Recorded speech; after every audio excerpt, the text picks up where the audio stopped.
Hulu is one of the best apps that you can download for your TV. Well, in today's tech video, I'm going to show you 3 different ways of how to install Hulu on your RCA smart TV.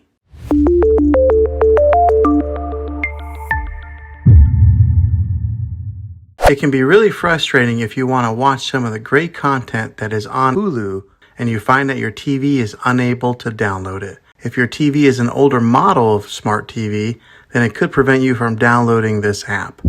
So the way that I'm going to show you how to install Hulu will be able to work on any model of TV, on any year of TV. You just have to have an HDMI port on your TV to plug into. I recommend getting a Roku stick or an Amazon Fire Stick. Both of these media streaming players have the capability of download Hulu. You then use a Roku or Fire Stick as your main streaming player, which bypasses the operating system on your TV. If you want to spend a little more and get a more robust device that gives you a few more options, then take a look at the Apple TV 4K. All these devices plug into the HDMI port on your TV, no matter how old it is, no matter what model it is. I've had great luck with all these streaming players, and I'll put links in the description down below of where you can get one of them. Well, hopefully this video was helpful for you. If it was, go ahead and click a thumbs up on it. Go ahead and subscribe to my channel. I make tech videos all the time, and I would love to have you back in the next one. Take care.